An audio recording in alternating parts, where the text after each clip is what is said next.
Alright. Hey guys, it's the Geek here, back again with another Star Wars Unlimited video. It's been a while since my last one, which I believe was the Woodstock, Illinois regional, right at 16th with Kazuda. Surprised I didn't play Kazuda this time. I was playing Pilot Luke Skywalker. There's a reason for that, a very specific reason. I'll get into that after this first little intro part. I was playing this at the Boar's Hat Gaming Regional, or Planetary Qualifier, whatever you want to call it. This was also in Illinois. This is another small town area in Illinois. About an hour, 30 minutes away, a little bit farther than Woodstock is, a little bit farther. They have 55 people, 128. So once again, this number is going down for each PQ, which is not the best sign of things to come for the game, but we've seen these numbers dwindle significantly. Even the last one that I was at had, I want to say, a little over 80, close to 80. Now we're down to like half. Now granted, these are very small stores in like small rural areas, so they're probably not gonna get the most amount of people to begin with. And the price support for the PQs, if you don't make top 8, really isn't the best or even really worth it. But we'll see if it continues, because it is winter right after the holiday season. That does affect things for a lot of people. We'll see if this number stays this way after the next set, as well as for the bigger events that are to come in other areas and other countries. So we'll see. But yeah, this number is trending downward if you look at all the PQs. Very few of them are actually reaching the 128 cap. They're not even getting close, really. But I was all the way down here, 17th, 420. This was the number you needed to at least make it into the top 8. As you can see, there was 1, 2, 3, 4, 5, 6, 7, 8, 9, 10, 11 of the records that could make it the top 8 that all got bumped out. But here was the rest of the top 8 was 2 Han Solos worth the risk, Asabe, Akira, so Palpatine, Han Solo, and a Cad Bane. This is another deck I was thinking about playing, but if I'm already playing Kazuda that's on the same colors, I don't feel like I don't need to really play her per se. But we'll see. I don't think there was any Kazuda in this event. I didn't see anyone playing Kazuda. There's someone playing Sabine Yellow, which is nice to see. There was someone playing Sabine Yellow. Yeah, this format is not favoring Kazuda very well. And the main reason why I didn't play it after post last PQ before this set came out, everyone was on Villainy Mid-Range Control, which is Kazuda's favorite matchup. Usually you can just blitz those decks, kill them before they can set up your control. Their control options are just not good. Have the 2 level 1s, turn 1. They try to power the dark side, they kill one, the other one gets to push for damage, and then you always have a unit on the board after that. And then you can just win the game via that by just pushing damage. That's how I got 16th, was just pushing through a lot of damage. And only 2 games I lost were hard control. That was kind of the case today yesterday with this deck, because today's Monday, I'm recording this. The PQ was Sunday, yesterday. The only 2 losses were hard control. In fact, if we go back to that, just so I can refresh my own memory on who I played against, because it should show the matchup spread here. So game 1, it was Iden, set 1, hard control. That was just a straight loss. There's nothing you can do in that matchup, realistically. You just lose, unfortunately. Never liked that deck. Will never like that deck. It's rotating out, so I'm happy, but the decks I want to play in this game, which are usually hyper aggro, always lose the hard control, especially if they have every answer every turn. There's nothing you can do. You pretty much have to have 2 1-drops turn 1 to even have a chance. The Luke deck, you don't even have any 1-drop units, so you're kind of at the mercy of the opponent not having that removal. There were matchups where this did happen, but I still was able to win. But that was on the hero side, not the villain side, because heroism doesn't have the same removal options that villainy does. So their 1-for-1 trades aren't as good as your 1-for-1 trades, because they have to overpay for their removal options. You do not have to overpay for your units. You're just playing a lot of 2-drops, 3-drops. But that was O2 lost. Sly Moore, spy token spam. I was able to get that one. I still lost the game because he just had so many ground units. But I was able to win in 3. Hyper aggro doing hyper aggro things. This guy who I play in like every single tournament. I lost 2-1. This was Palpatine. This was the new one. Pretty much hard control matchup. Similar to this one in round 1, he played like no units game 2 and just had all removal, and I lost. Literally didn't have to play a unit, and I just straight lost to that because I just ran out of cards, got Vigilance milled. He didn't do that, but he still had just all the removal in the world, and I couldn't do anything about it after a certain point. But those are my 2 losses. Lindsay, one of the few female players that was there at the PQ. I won 2-0. Unfortunately, she had a mishap game 1 where she shuffled her hand into her deck. Still not sure how that happened or why, but the judge was right there, and it's just like, yeah, that's kind of a game loss because you can't really reset the game state from that. So, and I won game 2, just hyper aggro. Another reason why I was playing Luke and not Kazuda, because hyper aggro versus hyper aggro is kind of a coin flip, but Luke has removal answers built in, which give him the edge. Played Yoda, which is the matchup I was fearing, so I played 1 meta deck, and out of the whole PQ, which is surprising. I only played 1, and I won 2-1.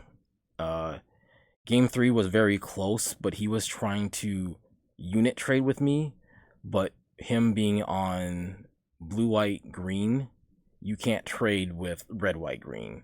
The red units are just faster, they're lower cost, and they're harder to trade with than the blue, white, green units. So he's tapping out to trade his units with my units, but I'm still playing more units, and my deck is like mostly units.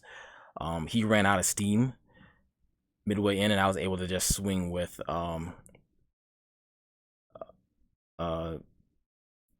Luke in a ship, and he couldn't stop it. It was able to swing twice for like a lot of damage, and that was basically pretty much it. Also, I think I had Wrecker Ambush is also really strong. So this was a win for me. Another reason why I played Luke is the Yoda matchup is more favored for Luke than it is Kazuda. And then the last round, I won 2-1. This was Pilot Boba Fett. Another very close game. It was hyper aggro, but I want to say he bricked the 2 games he lost. He started with a ground unit and didn't have enough space units to trade.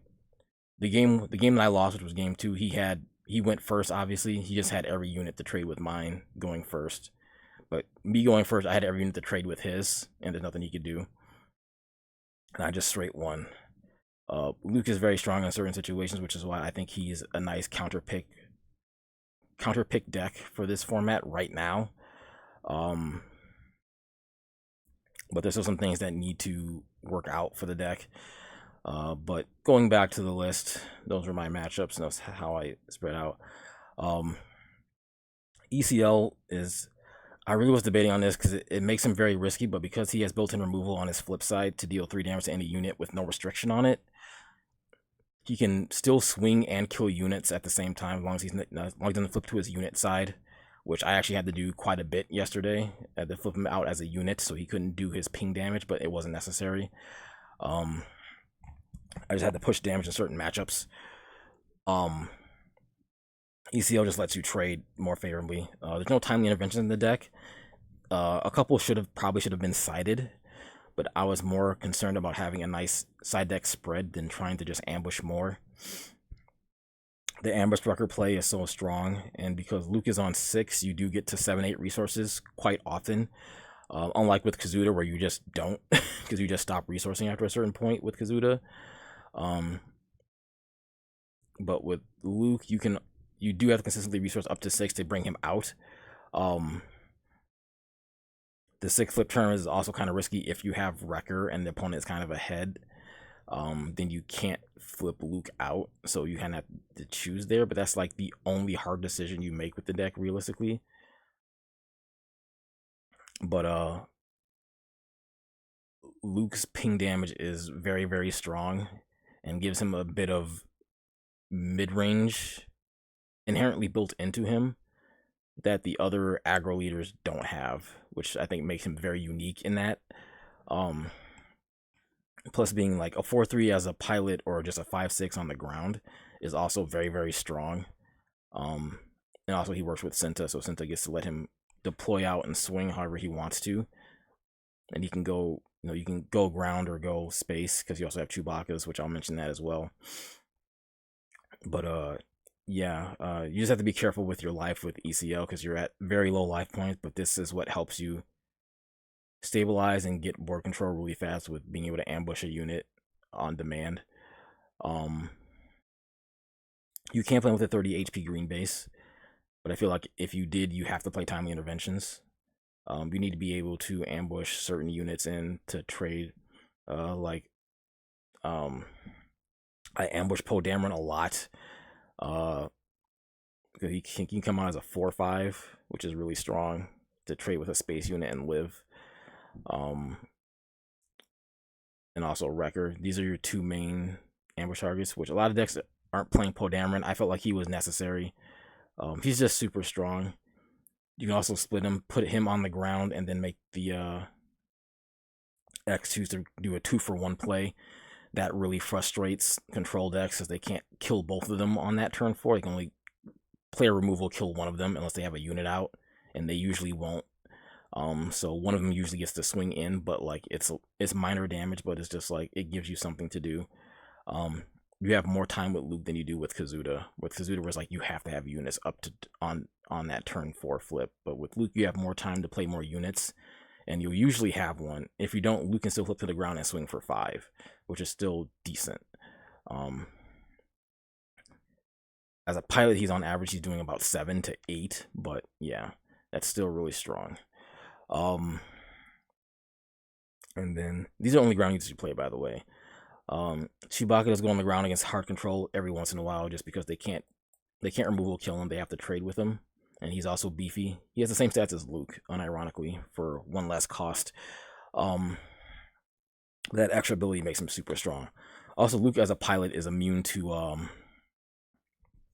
upgrade hate, so they can't kill him out of his unit. They have to kill the whole unit, which really sucks for them, because they're usually going to be playing confiscates, and then the new red unit, the 2-cost 3-1 that can kill an upgrade or whatever they have. They can't do that on him, so that also makes him very strong. Unlike with Kazuda, where your opponent will just they'll just pass turn until you flip Kazuda, and then you just confiscate him out, and that you lose a lot of damage when that happens, because Kazuda doesn't have that protection, but Luke does. And a lot of people are citing upgrade hate, so that was another reason for me to play Luke over Kazuda, despite the fact that I like Kazuda and his damage output is great. A lot of it is tied to the events like Trench Run, Surprise Strike, that let you push for a lot of damage with smaller units. With Luke, a lot of it is just Luke, and then any units that stick to the board get the swing, and him still clearing out the board while he's swinging. Which that goes into the big reason why I wanted to play Luke over Kazuda was his ability to help board clear. Kazuda doesn't trade with units. He can't do that. He really can't even spare to do that. He's trying to end the game probably before that 6 resource turn. Definitely before the 7 resource turn. If he can't, he probably loses. Luke can trade his units, and also his own ability can ping units. Another big scary card is actually, unironically, Gonk Droid, which is 2-cost 1-3. It lets a lot of decks ramp into bigger units faster, and you don't want that. Luke can actually kill that thing before it gets a chance, before they get too much advantage out of it. Kazuda really can't unless you like spec his build for that. Like you have to play like daring raids and stuff like that to help kill the Gonk droid. You don't necessarily have the reliable ping damage with Kazuda like you do with Luke. Because Luke's only restriction is that you have to swing with a fighter unit. So he's very similar to, unironically, Set 1 Darth Vader that could ping any unit. Luke can essentially do the same thing. You just have to swing with a fighter, and it can be any fighter. And there's a lot of fighters in the deck. Actually, most of your units are just straight up fighters. I don't think there's any non-fighters in here. And even the token that Podamra makes is a fighter, because I think it's a vehicle fighter. So even that still triggers Luke if that swings. So that's why you play this build. But because of how the build is set up, there's no room for one costs. That only helps in the heart control matchup, but I don't think it's super necessary after playing Luke. You can still win, it's just really, really hard. That's just kind of how this game works, that some matchups you're just going to lose. And as hyper aggro, heart control is just a matchup you're going to lose. If they have all their control answers, you just lose that matchup. But as for the rest of the deck, you know, all these fighters are standard that you would play in Luke no matter what. Black 1, Green Squadron, Phoenix Squadron, Red Squadron. You play this because this really destroyed the Yoda decks. They don't have, a lot of decks don't have strong units to play turn 1. If you stick this, they have to eat 3 to the base for a while because they're trying to removal answer you, and they can't. And this card is too low cost and efficient at what it's doing. So this card really screws them over. So this card is actually a lot stronger than I thought it was right now. And Kazuda doesn't play this either because there's just no room for it. Because Kazuda wants higher damage, but this is probably a card that's going to become much more necessary. I think we keep this past rotation. I don't remember what set this came out in, but yeah, this was a key to me winning the Yoda matchup, which is like one of the tier 1 decks. That's a really hard matchup because he just didn't have a unit to trade with it. And the other thing is because Luke's ability, because this is also a fighter, only swinging for 1 but 3 indirect plus Luke pinging 1 thing. It's just like, yeah, you either have to eat more to the base or Luke kills your unit. You don't have a choice. You don't have that utility with Kazuda. And Gonk droid in certain matchups is something that just has to die as quickly as possible before they ramp into bigger units, and then you get out curved and then you lose. Blue Leader, obviously, great card. You main deck this. Really only came in for the blue matchups if they had entrenched, or there's the new blue-black one that's like condemn or something, where your guy gets -6. You gotta be able to kill those. So this is actually just straight up main decked. It's a 3/3/2 fighter. Might as well just main deck it. It saves you side deck space. This is probably the least used card, but you play it for utility, not because it's like a great card. You play it for utility. It's also a fighter, so it also triggers Luke. And then, yep, these are also obviously obvious. This is extremely good if Luke can pilot this. You can stack the triggers, which a lot of people didn't know that. So like, if they have a fresh unit, that's with Luke as a pilot in this, that's a 5 damage ping essentially, because you can trigger Luke first, ping anything for 3, and then now Red 5 can target that same one now that it has damage on it for the additional 2. That by itself can pretty much kill most units in the game that the opponent can have out, or very, very close to have them dead. A second swing is usually a guaranteed death. So this is like super strong with Luke. Kazuda doesn't get the same type of utility with this, because the opponent doesn't have any damage on any of their units. This card just does nothing. It's just a 3/3/4, so just a high statted body. But with Luke, it's just like, okay, I can basically hit anything, any unit that they have on board for 5. It doesn't matter where it is, in space or on ground. You can just hit it for 5. It's super strong. This is another reason why I favored Luke over Kazuda, is for that ability to trade units with Red 5. If Luke gets to pilot this, it's super strong. Also, you're swinging for 7 because Luke is a 4/3 pilot. So you do have to consider that. Like, swing 7, ping 5 is something that's just absolutely insane. So that's very strong. Sabine's Masterpiece, obviously great card. The events are mostly utility stuff. During raid, this helped with Luke pings, the red 5 that I mentioned. Even Sabine's Masterpiece, it can ping units as well. This is just another utility card. Sometimes even Red Squadron. So you kind of have to play during raid with this one. Rebel Assault, most of these ships are actually rebels. A lot of people forget that. Luke is actually also a rebel. So it also triggers him even if he's on the ground. He can swing for more. I'm trying to see. Poe Dameron's not a rebel. Chewie's a rebel. Even Cinta is a rebel. I think it's just Poe Dameron and Wrecker are the only 2 non-rebels, and Black 1 are the only non-rebels in the deck. Yeah, those are the only 3. Oh, and Disabling Fang Fighter, but that rarely comes up. So, yeah. Well, 4 non-rebels, and the rest are all rebels, including your leader. So you usually have a target for Rebel Assault. I want to say in my last round against the Boba Fett player, I was able to Rebel Assault for 16, which was ridiculous. So, yeah. Rebel Assault, very strong card, not just in Sabine, but also in this deck, because you play a lot of Rebels. Air Superiority, this is ground utility. This is your overcosted damage. This is kind of like your open fire in green if you play a space deck. Luke definitely plays this. You just have to have more space units than your opponent, so you just have to have 1 more than them. Also, if they have 0, you have 1, this still counts. You can still play this. For damage to ground unit, this almost, and on a 2-cost body for this card, it kills pretty much almost all their ground units. Their ground units are not safe. And that's the way you have to remember, because usually they'll try to go ground rush, and then you drop this and like, oh, I didn't know this card existed. And now you're hitting their ground just as hard as you're hitting them in space. So their ground is no longer safe where they can just play all their units and think that they can set up plays and combos, and it's like, no, I can start pinging stuff for 4 with this. So very good card. Luke has to play this. This was probably the weakest card in the deck, unironically. Basically, Heroic Sacrifice. It doesn't blow up your unit, but it's a 2-cost. You have to hit the base to draw a card. This is my replacement for Hotshot Maneuver. Unironically, I bought them, and they did not ship in time for the event, so I did not have them.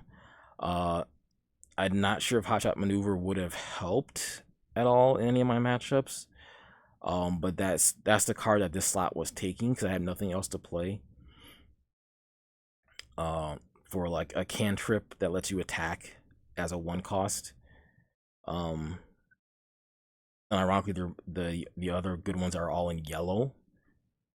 There's very few in red that don't have downsides that only work with like Kazuda, because like this deck can't play Trench Run or Heroic Sacrifice because your unit blows up, and you don't want that. Or unit's likely to blow up. Hotshot Maneuver, just in case you don't know what that card does. I think I had it. Oh, I had it pulled up, or is it? That's probably back up here. Yeah, there it is. You choose a friendly unit. It's a 1-cost. For each of its on-attack abilities, you can deal 2 damage to a different enemy unit, then you attack the unit.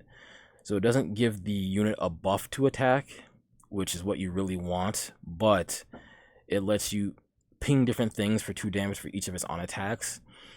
So like the main combo like I had with Luke in the red 5, which is a very strong play, where you have 2 on-attack triggers that can ping. If you have Hotshot Maneuver, that's an additional 4 damage, but in 2 separate 2 pings that you can spread around.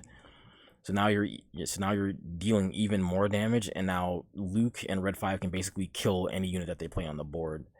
So now you're looking at one unit can get hit for like 7 damage with Hotshot Maneuver, and another one's getting pinged for 2.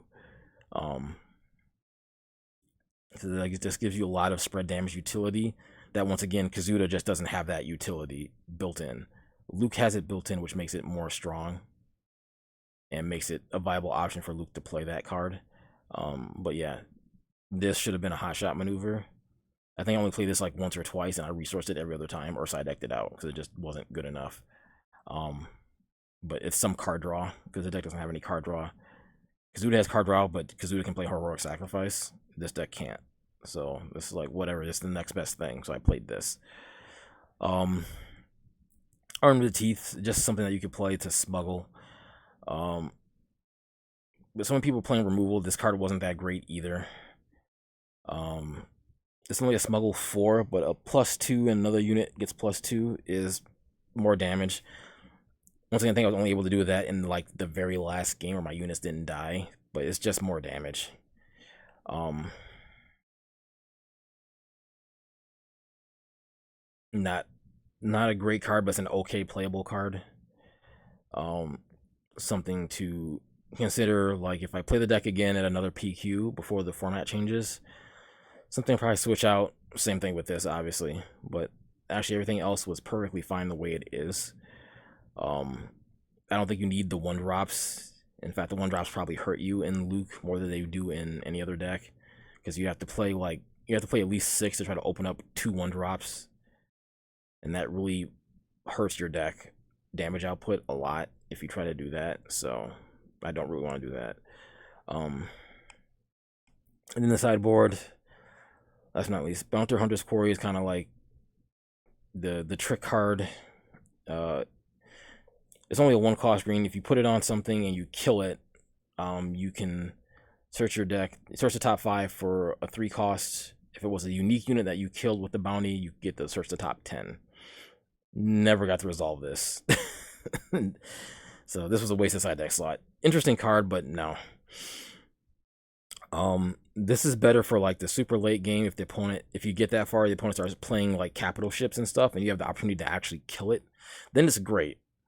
But this deck, you really don't have that option to play it. So I would much rather have, like, I don't know, something else. Wolf, this was for Yoda matchup, all the life gain, which this did help. This come in handy. This freaks. The guy I played Yoda kept freaking him out every time I played. It's like, oh, this is on play. I can't heal. Okay, well, I'm just gonna kill it.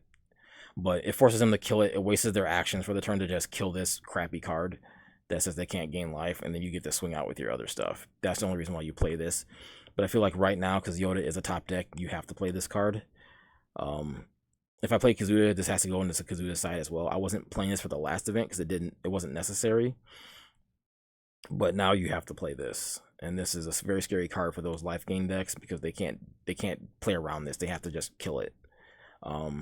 So there's that. Cassian once again in every red sideboard, and once again I did not play it. It never came in. I don't know what to replace this with, but it was in here just in case I needed it, but never needed it, and it never came in handy. So it's probably gonna get the boot. Bright Hope was for counter space decks. Never drew it to play it. Didn't play against a lot of space race decks in the mirror. Sentinels are kind of important. Red has no Sentinels, only green Heroism does. Yellow Heroism has a few Sentinels, but green has the better ones. And as for my sideboard, I'd probably play more Sentinels. A ground Sentinel would be useful. I also didn't have, what is it, the new Captain Typho, the green-white one. I couldn't get those in time as well. That would probably be in the sideboard over the Cassians, just to have a ground Sentinel to help out. Is that the ground Sentinels are just very, very useful for you to have. To help, especially because you're on a 25 HP base. You need something that can potentially eat damage if the opponent is out aggroing you in random situations. That will slow them down if they have to eat through a big Sentinel that they can't normally chew through right away. So that's why you play it. That's why you got to play the green-white Sentinel. So probably more Sentinels in the sideboard, definitely. And then last but not least, Cham. The green Heroism decks, actually all the green decks right now that are mid-range control are playing Resupply. Or they're playing the 6-cost ship that just gets you the resource. And that's why you play Cham. If they manage to do it before you flip Luke, this lets you flip Luke. I think I was able to do that twice yesterday, and it was very, very strong. Also, Cham is a 5/4 body, so that he gets to swing for 5. He's also a Rebel, so you can Rebel Assault him. I'd probably actually play 3 of this right now. And oddly, I would also probably play this in Kazuda. It eats up your Kazuda turn, I think, though. So maybe not Kazuda, because it's weird because he's on 4 and Kazuda flips on 4, so you don't have nothing else to play if you play the Kazuda. It just lets you ramp. So I don't know if that would really benefit Kazuda, really. But Luke, you definitely play this. The opponent will usually resupply on their 3 turn or their 4 turn because they have nothing else better to do. You drop Sham and then you get to flip Luke out. And because they've already tapped out to ramp, you get a free swing with Luke, whether he's in a pilot or on the ground. And you still have the Cham out because you usually can't kill him either with 2 or 3 resources left, as with a removal option. So, gotta